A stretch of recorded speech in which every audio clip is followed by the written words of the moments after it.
السلام علیکم ورحمۃ اللہ وبرکاتہ۔ اللہ سبحانہ و تعالیٰ سب کی حفاظت فرمائے اور ہمارے کام ہمارے لیے آسان کرے اور ہمیں آسانیاں پیدا کرنے والا بنائے انشاءاللہ۔ منہج القاصدین ہم کر رہے ہیں، جو ابن جوزی امام عبد الرحمن ابن جوزی رحمہ اللہ کی کتاب کی بریف ہے، یعنی تلخیص ہے، یعنی کہ ایک بریف اکاؤنٹ ہے اس کا۔ اس میں ہم چیپٹر کر رہے تھے عمرہ و سلاطین کو نیکی کا حکم دینا اور برائی سے روکنا۔ ایک لمبا ہے آرٹیکل ہے، اس میں حصہ اس کا، تو اس کو میں نے تقسیم کر دیا ہے 4 حصوں میں۔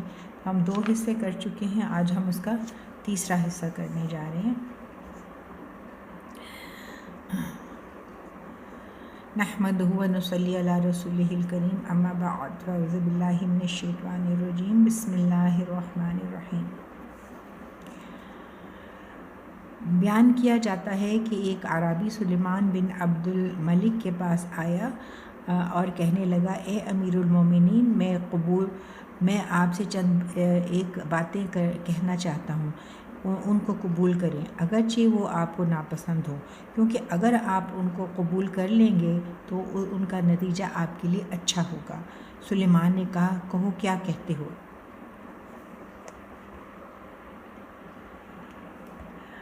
اس نے کہا، اے امیر المومنین، آپ کے پاس کچھ آدمی اکٹھے ہو چکے ہیں جنہوں نے اپنے دین سے آپ کی دنیا خریدی اور اللہ کو ناراض کر کے آپ کو خوش کیا ہے۔ اللہ کے بارے میں وہ آپ سے ڈرتے ہیں اور آپ کے بارے میں اللہ سے نہیں ڈرتے۔ انہوں نے دنیا آباد کی ہے اور آخرت ویران۔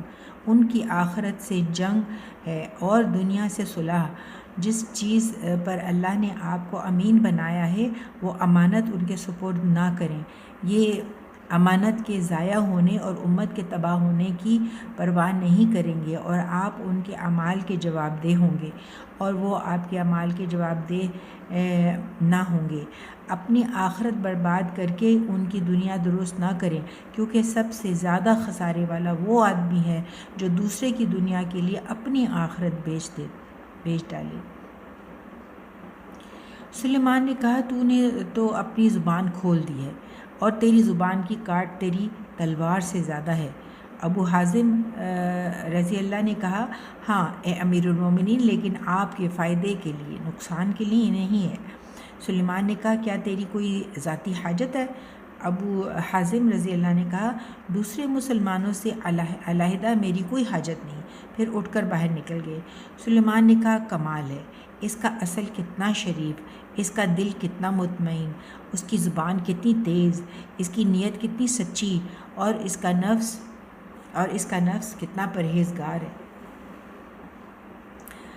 شرافت اور عقل ایسی ہی ہونی چاہیے۔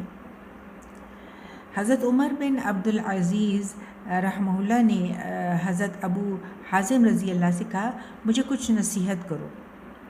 انہوں نے کہا، تم جب لیٹو تو موت کو اپنے سر کے پاس سمجھو، پھر دیکھو کہ ایسے وقت میں تم کیا کرنا پسند کرو گے، بس وہ ابھی سے کرنا شروع کر دو، اور ایسے وقت میں جو کرنا تم ناپسند کرو گے اسے ابھی چھوڑ دو۔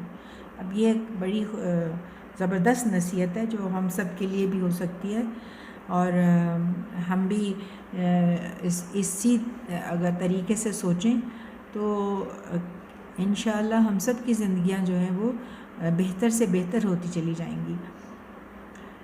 محمد رحمہ اللہ بن قعب نے حضرت عمر بن عبد العزیز رحمہ اللہ سے کہا، اے امیر المومنین، دنیا ایک بازار ہے۔ اب دیکھیں کس طرح سے حکمت سے بات کرتے ہیں، اور بات کو ایک پہلے پیرائے میں لا کے پھر اس بات کی نصیحت کرتے ہیں جو ان کا مطلوب ہوتا ہے۔ اس سے لوگ وہ سودا خرید کر نکلے جو ان کے لیے نقصان دہ ہے، فائدہ مند نہیں۔ ہماری طرح کتنے ہی لوگوں نے یہاں دھوکہ کھایا، یہاں تک کہ ان کی موت آئی اور ان کو سمیٹ لیا۔ وہ دنیا سے ملامت کیے ہوئے نکلے، نہ تو انہوں نے اپنی پسندیدہ آخرت کی کوئی تیاری کی اور نہ مکروہات سے کوئی ڈھال بنائی، یعنی اپنے لیے آگ سے بچاؤ کے لیے کوئی ایسی نیکیاں نہیں کیں جو اس وقت ان کو کام آتی۔ ان کا مال وہ وارث تقسیم کر کے لے گئے جو ان کو اچھا نہ جانتے تھے۔ یہ کتنی ویسے آئرونک بات ہے نا کہ بعض اوقات اپنے جو وارث ہوتے ہیں وہ ان کی بکس میں اچھے نہیں ہوتے ہم، لیکن جب ہم مرتے ہیں تو ہمارا مال انہی کی پاس چلا جاتا ہے، اور ان کو اس سے واسطہ پڑا جو ان کا کوئی عذر قبول نہ کرے گا۔ تو اے امیر المومن، ہمارا حق ہے کہ ہم ان کے اعمال کو دیکھیں، خسارے کی باتوں میں ان کے جانشین نہ بنیں، اور ان اعمال کو دیکھیں جن کا ہمیں ان پر خوف ہے تو ہم ان سے باز آ جائیں۔ سو اللہ سے ڈرو اور دروازے کھلے رکھو، دربان اٹھا دو، مظلوم کی مدد کرو، ظلم کا حق دلواؤ،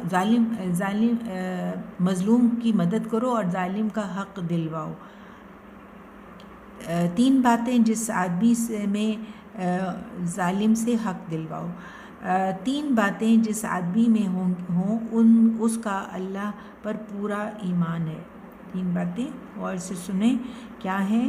جب خوش ہو تو اس کی خوشی اسے باطل میں داخل نہ کرے۔ اب ہم جب خوش ہوتے ہیں تو ہم اپنی شادیاں دیکھ لیں، ہم جو سالگرہیں کرتے ہیں اور دوسری چیزیں، جب ہم نے کہیں جانا ہوتا ہے، پارٹیز ہیں، تو ہم کیا کرتے ہیں؟ کیا ہم ایسے کام کرتے ہیں جو اللہ کو پسند نہیں، جو ہمیں اسلام میں منع ہے؟ جب ناراض ہو تو اس کی ناراضگی اسے حق سے نہ نکالے، اور جب طاقت ہو تو اپنے حق کے سوا کسی دوسرے کی چیز نہ لے۔ یعنی جب انسان جوانی میں ہوتا ہے اور طاقت میں ہوتا ہے تو بہت سے میرے سمیت ایسے لوگ ہیں جو اپنی جوانی کے زوم میں ہم بہت سے غلط کام کر جاتے ہیں اور اپنی طاقت کو استعمال کرتے ہیں غلط طریقے سے۔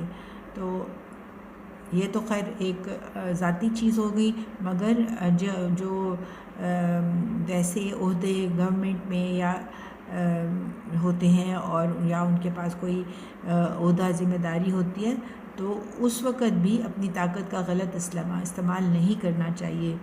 حضرت عطا بن ابی رباح رحمہ اللہ شام کے پاس آئے، اس نے خوش آمدید کہا اور پوچھا، اے ابو محمد رحمہ اللہ، آپ کیسے آئے؟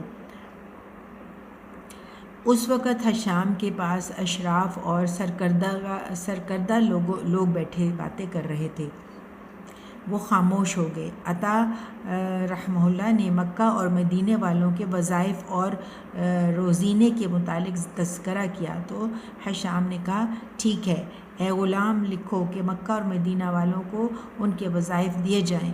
پھر کہا، اے ابو محمد رحمہ اللہ، کوئی اور کام بھی ہے؟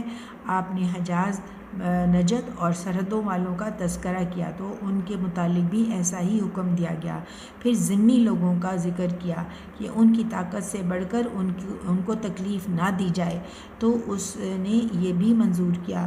اس کے بعد کہا، اور بھی کوئی حاجت ہے؟ کہا، ہاں اے امیر المومنین، اپنی جان کے متعلق اللہ سے ڈریے۔ یعنی اب پہلے لوگوں کے حقوق کی بات کی، اپنی کوئی بات نہیں کی، اور اب اس کی امیر المومنین کی خیرخواہی میں بات کر رہے ہیں۔ اپنی جان کے متعلق اللہ سے ڈریے۔ آپ اکیلے پیدا ہوئے، اکیلے مریں گے، اکیلے اٹھیں گے، اکیلے حساب دیں گے۔ خدا کی قسم، جن کو آج آپ قریب دیکھ رہے ہیں ان میں سے کوئی بھی آپ کے پاس نہ ہوگا، اور یہ نصیحت ہم سب کے لیے ہے۔ حشام سر نیچا کر کے رونے لگا اور عطا اٹھ کھڑے ہوئے۔ جب دروازے کے پاس آئے تو آپ کے پیچھے ایک آدمی تھیلی لے کر آیا۔ ہم نہیں جانتے کہ اس میں درہم تھے یا دینار، اور کہا، امیر المومنین نے یہ تھیلی آپ کو دینے کا حکم دیا ہے۔ کہا، میں اس پر تم سے کوئی مزدوری نہیں مانگتا، میری مزدوری اللہ رب العالمین کے ذمے ہے۔ پھر آپ چلے آئے۔ خدا کی قسم، حشام کے پاس پانی کا ایک گھونٹ بھی نہ پیا۔ محمد رحمہ اللہ بن علی نے کہا، میں خلیفہ منصور کی مجلس میں حاضر حاضر تھا، اور ان میں ابن رحم اللہ ابی ذئب بھی تھے، اور مدینے کا والی حسن بن زید بھی تھا۔ بنی غفار کے کچھ آدمی آئے اور انہوں نے حسن بن زید کے متعلق کچھ شکایتیں کی۔ حسن نے کہا، اے امیر المومنین، ان کے متعلق ابن ابی ذئب سے پوچھیے۔ منصور نے ان کے متعلق ان سے پوچھا تو کہا، میں شہادت دیتا ہوں کہ یہ لوگوں کو ذلیل اور رسوا کرنے کے عادی ہیں۔ منصور نے کہا، تم نے سن لیا؟ غفاریوں نے کہا، ان سے حسن بن زید کے متعلق بھی پوچھیے۔ تو اس نے پوچھا، وہ بولے، میں گواہی دیتا ہوں کہ وہ حق کے فیصلے نہیں کرتا۔ منصور نے کہا، اے حسن، تو نے سن لیا؟ اس نے کہا، اے امیر المومنین، ان سے ذرا پوچھیے، اپنے متعلق بھی پوچھیے۔ منصور نے کہا، میرے متعلق کیا خیال ہے؟ جواب دیا، کیا امیر المومنین مجھے معاف نہیں کر سکتے؟ یعنی مجھ سے مت پوچھیے۔ منصور نے کہا، تجھے خدا کی قسم مجھے ضرور بتا۔ کہا، میں گواہی دیتا ہوں کہ آپ نے یہ مال لوگوں سے ناحق لیا ہے اور غیر مستحق لوگوں کو دے رہے ہیں۔ منصور نے ابن ابی ذئب کی گردن پر ہاتھ رکھا اور کہنے لگا، خدا کی قسم اگر میں نہ ہوتا تو فارسی اور رومی ویلمی اور ترک تجھے یہاں سے پکڑ لیتے، یعنی مار ڈالتے۔ ابن ابی ذئب نے کہا، ابو بکر رضی اللہ، حضرت عمر رضی اللہ والی ہوئے تو انہوں نے حق کا ساتھ دیا اور انصاف کے ساتھ تقسیم کیا اور فارس اور روم کی گردنیں ناپی، یعنی میری گردن کی بجائے فارس اور روم کی گردنیں ناپی، اور یعنی ان سے ان کی جنگیں دوسروں کے خلاف تھیں، اپنوں کے خلاف نہیں تھی۔ منصور نے ان کو چھوڑ دیا اور کہا، خدا کی قسم اگر میں تم کو سچا نہ سمجھتا تو قتل کرا دیتا۔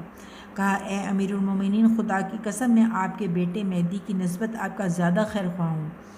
امام اور اوزاعی رحمہ اللہ نے کہا، میں ساحل پر تھا۔ منصور نے بس یہاں تک میرا خیال ختم کرتے ہیں، اگلی پھر انشاءاللہ آگے نیکسٹ ریکارڈنگ میں سناؤں گی آپ کو پڑھ کر انشاءاللہ۔ ربنا تقبل منا انك انت السميع العليم وتب علينا انك انت التواب الرحيم سبحان ربك رب العزة عما يصفون وسلام على المرسلين الحمد لله رب العالمين۔